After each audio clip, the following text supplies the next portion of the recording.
Hello investors, welcome to the market mavericks.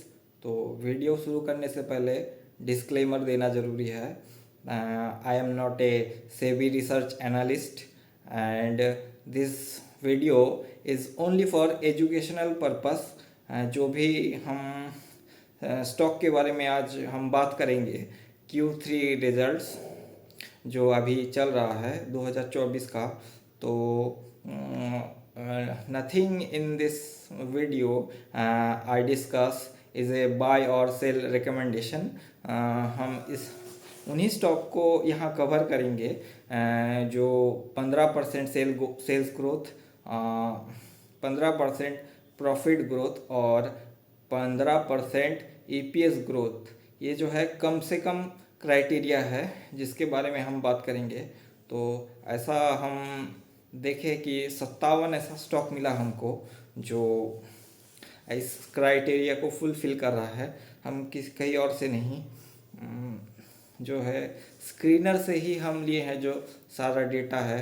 तो शुरू करते हैं। उससे पहले और एक बात, इस यहाँ जो हम 57 स्टॉक के बारे में बात करेंगे तो एक आध स्टॉक मेरे पोर्टफोलियो में हो सकता है। हम उसी ये रिज़ल्ट के बेसिस पे यहाँ स्टॉक के बारे में बात कर रहे हैं। यहाँ कोई फॉरवर्ड लुकिंग स्टेटमेंट नहीं है कि आने वाले समय में भी या अगला क्वार्टर में भी ये 15% ही ग्रोथ करे, ऐसा कोई गारंटी यहाँ पे नहीं है। तो पहला जो स्टॉक हम लेंगे, यहाँ हम स्क्रीनशॉट लिए हुए हैं, ये आप देख सकते हैं। ये SBFC फाइनेंस एक फाइनेंस कंपनी है जिसका सेल्स ग्रोथ 26% है और नेट प्रॉफिट ग्रोथ 38% है और EPS ग्रोथ 35% है। ये एक न्यू लिस्टेड कंपनी है। कुछ दिन पहले इसका IPO आया था। उसके बाद लेंगे जो दूसरा स्टॉक है वो माइक्रोटेक डेवलपर। ये जो है एक रियल एस्टेट कंपनी है। इसका भी सेल्स ग्रोथ अच्छा आया है, 39% सेल्स ग्रोथ और नेट प्रॉफिट ग्रोथ है 62% और EPS ग्रोथ 81%। ये ईयर वन ईयर बेसिस पे हम देख रहे हैं। तो यहाँ पे Q1Q बेसिस पे भी इसका रिज़ल्ट में इजाफा आया है और स्टॉक अभी 43 के पी पे चल रहा है और मार्केट कैप 1 लाख करोड़ के ऊपर ही है। और उसके बाद तीसरा जो स्टॉक है ICICI बैंक, सबका अभी कुछ ही क्वार्टर से ये अच्छा ही रिजल्ट दे रहा है। इस क्वार्टर में थोड़ा सा रिज़ल्ट जो है, सेल्स ग्रोथ लगभग 15% किया है और नेट प्रॉफिट ग्रोथ भी 17% और EPS ग्रोथ 16%। तो ये जो स्टॉक बहुत कुछ लास्ट 3-4 क्वार्टर से बैंकिंग, मतलब बड़ा बड़ा जो बैंकिंग स्टॉक है उसमें से ये सबको चौंकाने वाली रिजल्ट दे रहा है। और इसका जो है प्राइस टू बुक वैल्यू इसीलिए इसका ज़्यादा है और सारे बैंकों में से ये आउट परफॉर्म भी कर रहा है। उसके बाद और एक स्टॉक है CDSL, सबका चाहिए CDSL, जिसका sales growth 30%, net profit growth 21% और EPS ग्रोथ भी काफ़ी अच्छा 21%। लेकिन पिछले क्वार्टर से जो सेल्स है, ईयर वन ईयर तो ये बढ़ा है लेकिन Q1Q बेसिस पे ये इसका सेल्स घटा है और नेट प्रॉफिट भी ईयर वन ईयर बेसिस पे बढ़ा है लेकिन पिछले क्वार्टर से ये घटा है और EPS ग्रोथ का भी सेम हाल है। तो ये स्टॉक भी सस्ता नहीं है, 56 के पी पे अवेलेबल है।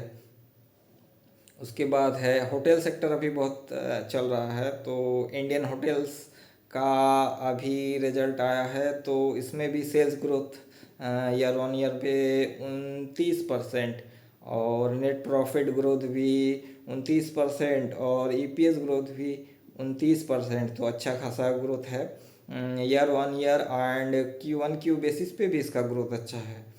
तो ये होटल सेक्टर के कोविड के बाद होटल सेक्टर अच्छा कर रहा है। तो इंडियन होटल्स का अगर 25% के ऊपर कोई कंपनी सेल्स प्रॉफिट और ईपीएस ग्रोथ कर रहा है तो इसका मतलब वो बहुत ही अच्छा कर रहा है। लेकिन सेक्टर में यह है कि टेलविंड है अभी।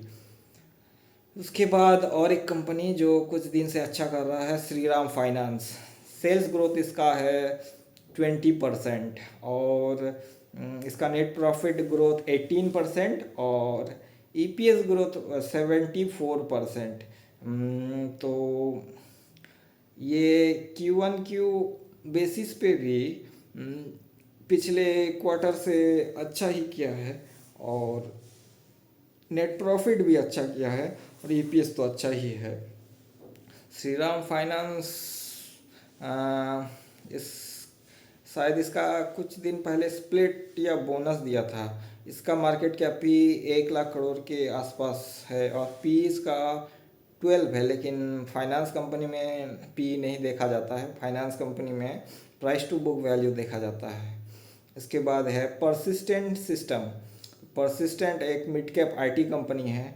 तो कुछ ही कोविड के बाद ये मिड कैप आईटी अच्छा ही कर रहा है। हालांकि ये persistent system year on year basis पे 23% sales growth, net profit growth 30% और ईपीएस ग्रोथ 30%।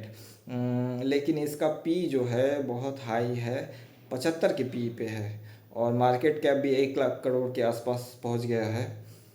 डिक्सॉन टेक्नोलॉजी सबका चाहिए था, डिक्सॉन, इसका भी सेल्स ग्रोथ 117% और नेट प्रॉफिट ग्रोथ 78% और ईपीएस ग्रोथ भी 77%। फिर भी लोगों को इसका रिजल्ट पसंद नहीं आया तो इसीलिए 200 के आसपास इसका पी था तो स्टॉक को नीचे नीचे ठोक दिया। अभी तो 15,000 के प्राइस पे चल रहा है। ये लगभग 18,000 या कितने के आसपास गया था। एक मिनट चेक कर लेते हैं इसका। डिक्सॉन डिक्सॉन टेक्नोलॉजी, हाँ, इसका 19,000 के ऊपर गया था, इसका हाई मारा था। उसके बाद नीचे इसकी ठुकाई हो गई है और अभी भी 147 की पी पे है। इतना ज़्यादा पी पे पैसा बनाना मुश्किल है। ना ही ये स्टॉक मेरे पोर्टफोलियो पे है और ये स्टॉक कोविड के बाद में अच्छा ही रिटर्न दिया है। इसके बाद है आईसीआईसीआई लम्बार्ड। आईसीआईसीआई लम्बार्ड जो है ये एक इंश्योरेंस कंपनी है, जनरल इंश्योरेंस कंपनी है। तो इसका भी सेल्स ग्रोथ 19% और नेट प्रॉफिट ग्रोथ 68% और ईपीएस ग्रोथ भी 67% है। और ये कंपनी कुछ दिनों से अच्छा कर रहा है और ये खाली ईयर ऑन ईयर बेसिस पे ही नहीं, इसका जो ग्रोथ है वो क्वार्टर ऑन क्वार्टर बेसिस पे बढ़ा है। तो लेकिन इसका पी 35 है। और उसके बाद आता है एचडीएफसी एएमसी जो एसेट मैनेजमेंट कंपनी है। अभी कुछ दिन पहले बुल मार्केट चल रहा था तो ये सब एसेट मैनेजमेंट कंपनी अच्छा कर रहा था तो इसका sales growth 39%, net profit growth 31% और ईपीएस ग्रोथ 31%। तो ये एक शानदार कंपनी है। लेकिन ये सैलो सिक्लिकल कंपनी है, मार्केट अच्छा करता है तो ये भी ऊपर जाता है और जब मार्केट ख़राब होता है तो ये इसका सेल्स भी डाउन डाउन जाता है। तो अभी टेल विंड है इसमें। उसके बाद आईडीबीआई बैंक, इसका sales growth 19%, net profit growth 29%, EPS growth भी 29%। ये एक सरकारी बैंक हुआ करता था, बाद में उसने अपना जो स्टेक है वो डाइल्यूट किया था। अभी ये 11 के पी पे है, मार्केट कैप अच्छा खासा 82,000 करोड़ पे अवेलेबल है। उसके बाद एक रियल्टी सेक्टर की ओबराय रियल्टी, तो रियल्टी सेक्टर अभी अच्छा कर रहा था कुछ दिनों से, तो उसका भी सेल्स ग्रोथ है ईयर ऑन ईयर बेसिस पे 34% और नेट प्रॉफिट ग्रोथ 72%। और ईपीएस ग्रोथ भी 72%। लेकिन ये सब सिक्लिकल कंपनी है, इसमें इतना जो ग्रोथ सस्टेनेबल नहीं है। कुछ ही समय के लिए अच्छा ये ग्रोथ करता है, फिर से इसका जो है फिर लुढ़क जाता है। और लॉरिस लैब बहुत दिन बाद इसने अच्छा रिजल्ट दिखाया है। Sales growth 18%, net profit growth 300%, 299%, और ईपीएस ग्रोथ भी 298%। ये कोविड के दौरान बहुत ही अच्छा कर रहा था, कि सीडीओ में बिजनेस है इसका, और बीच में तो इसका प्रॉफिट सब गायब हो गया था। और आरओई आरओसी भी 15 के नीचे आ गया था, अभी भी शायद 15 के नीचे है, लेकिन अभी थोड़ा इसमें टर्न अराउंड दिख रहा है। लेकिन खरीद मत लीजिएगा, कोई भी रिकमेंडेशन नहीं है। एयू स्मॉल फाइनेंस बैंक, ये एक बैंक है जो अच्छा ग्रोथ है इसमें। अभी इस क्वार्टर में भी ईयर ऑन ईयर बेसिस पे 50% का sales growth, net profit growth 41%, और ईपीएस ग्रोथ 27%। और यहाँ इसके बाद है हुडको। हुडको का भी सेल्स ग्रोथ है 37%, ईयर ऑन ईयर बेसिस के ही बता रहे हैं। और net profit growth 42%, EPS growth भी 42%। उसके बाद है एपीएल अपोलो ट्यूब्स, इसका सेल्स ग्रोथ 30%, और net profit growth 31%, EPS growth 31%। ये भी एक बहुत ही शानदार कंपनी है। इसने बहुत दिन बाद बहुत ही धमाकेदार रिजल्ट दिया है, लेकिन आगे पीछे मेरे पोर्टफोलियो में ये हो सकता है। तो आप कोई भी रिकमेंडेशन नहीं है इस स्टॉक के बारे में। और उसके बाद हम जो कंपनी, ये स्टील सेक्टर में काम करता है, स्टील पाइप्स जो बनाते हैं उसमें ये लीडर है, मार्केट लीडर। उसके बाद बैंक ऑफ महाराष्ट्र, ये एक और सरकारी बैंक, जिसमें सेल्स ग्रोथ अच्छा खासा है, 22% की ग्रोथ है। नेट प्रॉफिट ग्रोथ 36%, और ईपीएस ग्रोथ 25%। लेकिन बैंक में खाली ग्रोथ देखने से मतलब नहीं है, उसका आरओई देखना पड़ता है, 15 के ऊपर होना चाहिए। आरओए भी 2 के आसपास, और देखना चाहिए प्राइस टू बुक वैल्यू भी देखना चाहिए, और ग्रॉस एनपीए और नेट एनपीए भी देखना होता है। इसका आप खुद से रिसर्च करके तभी इस स्टॉक को मतलब एनालाइज कीजिएगा अपने हिसाब से, कोई भी रिकमेंडेशन ये भी नहीं है। और उसके बाद कैफिन टेक्नोलॉजी, और एक टेलविंड सेक्टर के स्टॉक्स। कैफिन टेक, ये सेल्स ग्रोथ 33%, और net profit growth 35%, EPS growth भी 34%। कैफिन टेक का अच्छा खासा सेल्स और प्रॉफिट, ईपीएस तीनों ग्रोथ ठीक ठाक नज़र में आ रहा है। और ईयर ऑन ईयर बेसिस पे भी है, और क्वार्टर ऑन क्वार्टर बेसिस पे भी है इसका ग्रोथ। लेकिन ये सेक्टर जो है अभी टेलविंड में चल रहा था, तो आगे क्या होगा इसका कोई गारंटी नहीं है। उसके बाद और एक बैंक करूर वैश्य बैंक, इसका भी सेल्स ग्रोथ ठीक ठाक है, 16% सेल्स ग्रोथ है। नेट प्रॉफिट ग्रोथ भी 20% है, और ईपीएस ग्रोथ जो है वो भी 20% है। हम यही पे सब स्क्रीनशॉट लिए हुए हैं, वहीं से देख के बता रहे हैं, कोई खास रॉकेट साइंस नहीं है इसमें। आप भी देख सकते हैं screener.in पे जाके चेक कर सकते हैं आप क्वार्टरली रिजल्ट अपडेट पे, या फिर इसका ऐप भी आता है गूगल प्ले स्टोर में, इसका ऐप आप डाउनलोड कर सकते हैं और ख़ुद भी चेक कर सकते हैं। और ये पीएस, उसके बाद इसका पी अच्छा खासा है, कम है 9.7, लेकिन इसका जो प्राइस टू बुक वैल्यू कितना है चेक कर लेते हैं, 1 मिनट। करूर वैश्य बैंक, इसका जो प्राइस टू बुक वैल्यू है, प्राइस टू बुक वैल्यू 1.7, तो 1.72 के नीचे होता है तो ठीक ठाक माना जाता है उसको। अभी नियोजन सॉफ्टवेयर, इसका भी सेल्स ग्रोथ अभी आईटी थोड़ा रिकवरी दिखा रहा है, क्योंकि नैस्डैक अभी ऊपर है। नैस्डैक के साथ जो जितने सारे आईटी स्टॉक है वो सब लिंक्ड है। तो नियोजन सॉफ्टवेयर में 16% इसका सेल्स ग्रोथ है। नेट प्रॉफिट ग्रोथ 28% और ईपीएस ग्रोथ 28% वो भी, लेकिन इसका पी थोड़ा हाई है, 56 के आसपास। और एक है ग्राविटा इंडिया, इसका सेल्स ग्रोथ है 31%, नेट प्रॉफिट ग्रोथ 29% और ईपीएस ग्रोथ है 21%। ये ग्राविटा इंडिया ये भी सिक्लिकल स्टॉक है, शायद माइनिंग वाइनिंग में काम करता है। ग्राविटा इंडिया, ग्राविटा इंडिया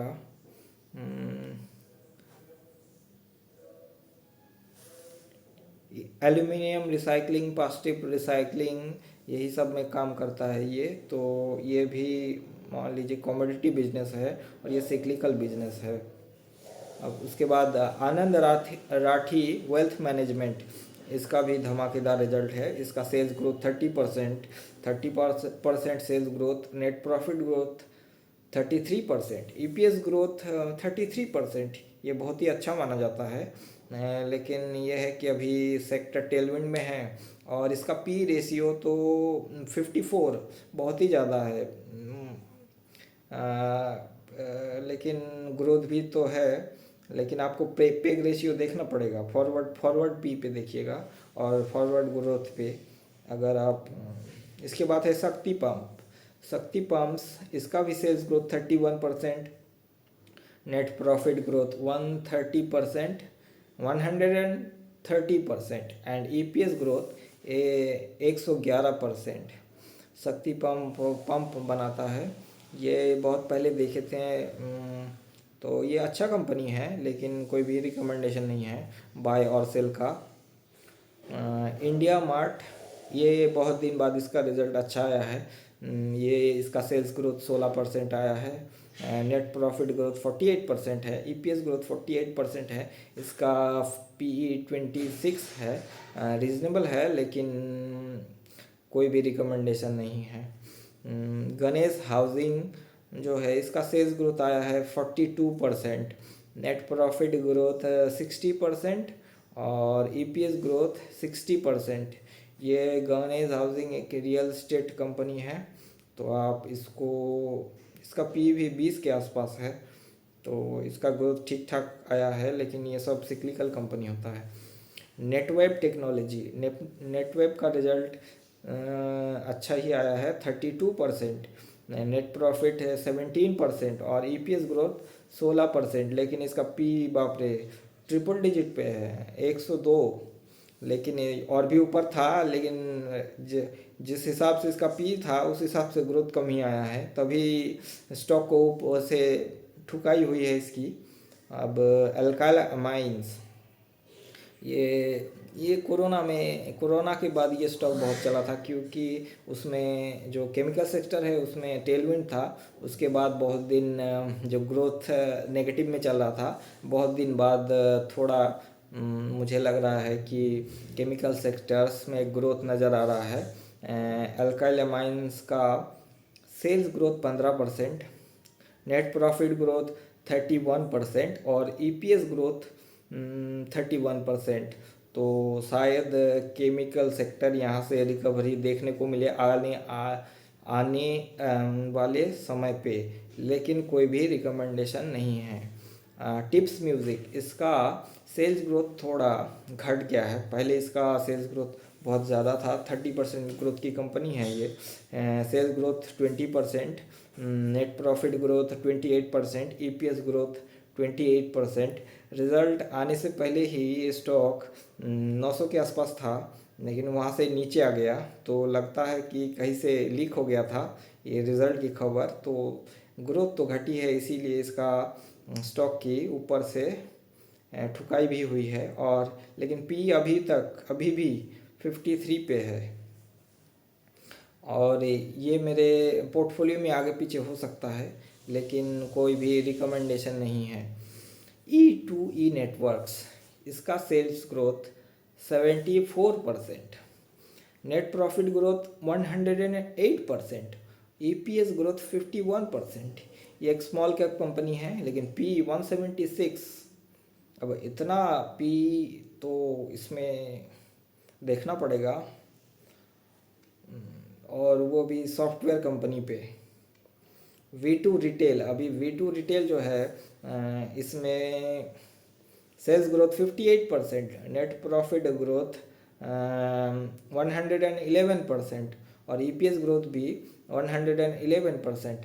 पिछले क्वार्टर में ये जो कंपनी थी लॉस मेकिंग थी, इस बार प्रॉफिट अच्छा खासा दिखाया है क्योंकि इस सेक्टर में टेलविंड है। ट्रेंट इसका मार्केट लीडर है, लेकिन ये भी रिकमेंडेशन कोई नहीं है, लेकिन अभी भी P93 पे है। और उसके बाद है मनोरमा इंडस्ट्रीज, इसका भी sales growth 112%, net profit growth 297%, EPS growth भी 296%, इसका भी P75 के आसपास। लेकिन ये एक स्मॉल कैप कंपनी है। EMS, ये वाटर ट्रीटमेंट में EMS है, और EMS का सेल्स ग्रोथ है 23%, नेट प्रॉफिट ग्रोथ 35% और EPS 35%। इसका PE 23 के आसपास है, और ये वाटर ट्रीटमेंट और वेस्ट मैनेजमेंट में है शायद ये कंपनी। उसके बाद MPS का भी sales growth year on year basis पे 39%, और नेट प्रॉफिट जो ग्रोथ है वो 37%, और EPS ग्रोथ भी 37%। थायरोकेयर का ये सेल्स ग्रोथ 24%, और net profit growth 28%, EPS growth इसका भी 28%, PE 45 के आसपास। और जो थायरोकेयर डायग्नोस्टिक स्टॉक है ये, तो ये कंपनी अच्छा है लेकिन PE अभी भी रीज़नेबल नहीं है, लेकिन ग्रोथ अच्छा दिखा है इस बार। और SG मार्ट एक सेक्टर टेलविंड में है, ये एक स्मॉल कैप कंपनी है। कुछ दिन पहले इसका IPO आया था, लेकिन अभी भी डेटा इतना अवेलेबल नहीं है। इसका भी sales growth 71%, net profit growth 61%, EPS growth भी 61%। स्वराज इंजन ट्रैक्टर बनाता है ये, शायद महिंद्रा एंड महिंद्रा की सब्सिडरी है, तो इसका भी अच्छा सेल्स ग्रोथ है 24%, नेट प्रॉफिट ग्रोथ 33% और EPS ग्रोथ भी 33%।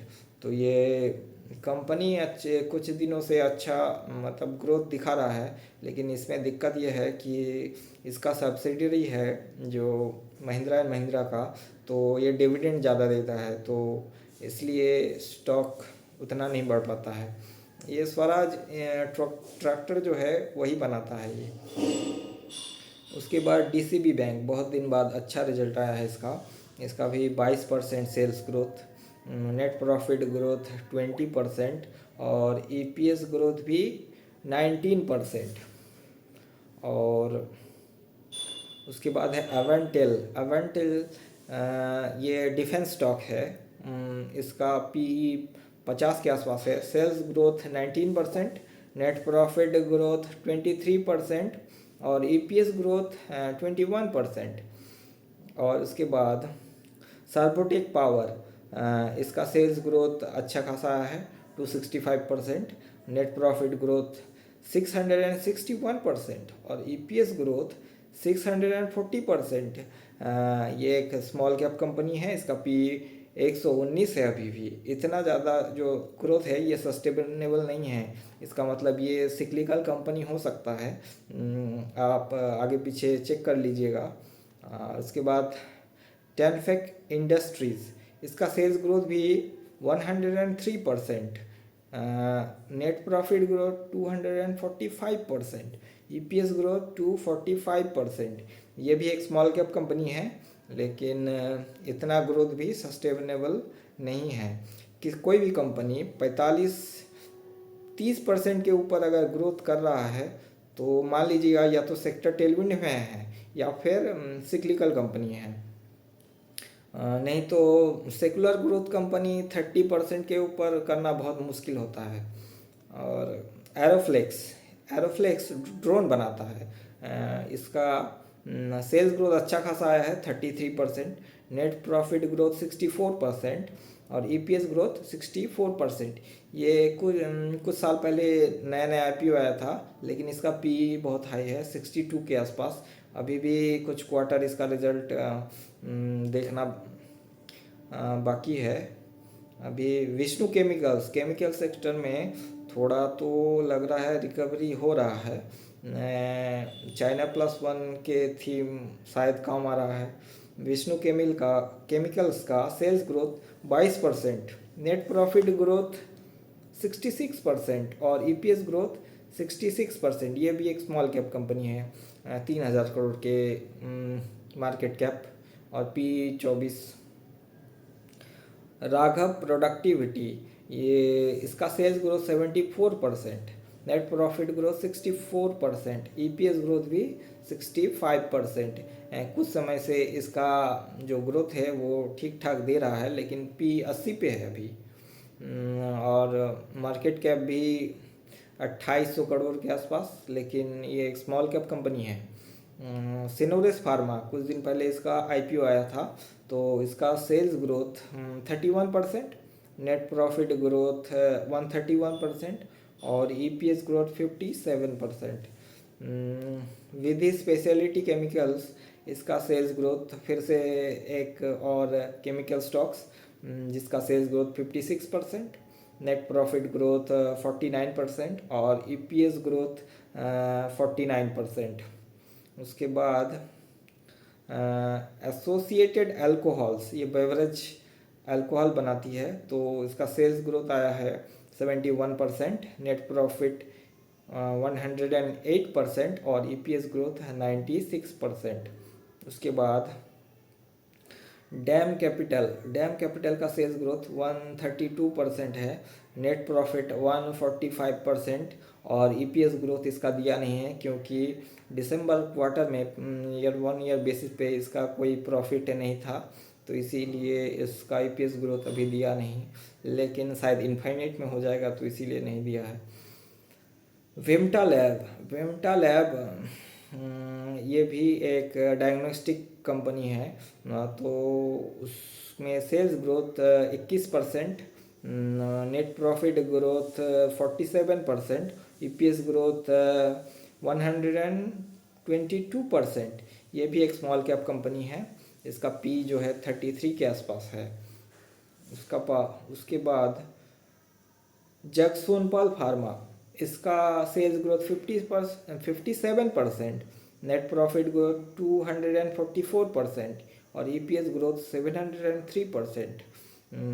तो फार्मा कंपनी में ये अच्छा ग्रोथ है, लेकिन ये स्मॉल कैप कंपनी है। स्मॉल मतलब माइक्रो कैप कंपनी है, 1500 करोड़ के मार्केट कैप में है और पी 44 के है, तो इसमें रिस्क बन ही जाता है। सिगाची इंडस्ट्रीज़, ये जो कैप्सूल्स देखे ना, तो कैप्सूल्स के ऊपर का जो कोटिंग होता है वो बनाता है सिगाची। इसका सेल्स ग्रोथ 26% है, नेट प्रॉफिट ग्रोथ 27% है और ईपीएस ग्रोथ 28% है। ये कोई भी रिकमेंडेशन नहीं है, ये जो स्टॉक है मेरे पोर्टफोलियो में आगे पीछे हो सकता है। और उसके बाद है पीएनजीएस गार्गी फैशन एंड ज्वेलरी, इसमें धमाकेदार ग्रोथ आया है, लेकिन डिस्क्लेमर दे रहा हूँ, ये जो है एसएमई स्टॉक है, तो ये आपको लॉट में ख़रीदना पड़ेगा, लेकिन कोई भी रिकमेंडेशन नहीं है। इसका सेल्स ग्रोथ 104% है, नेट प्रॉफिट ग्रोथ 190% है, ईपीएस ग्रोथ 169% है। उसके बाद एसएन स्पेशलिटी, इसका भी सेल्स ग्रोथ 25% है, नेट प्रॉफिट 64% और ईपीएस ग्रोथ 64%।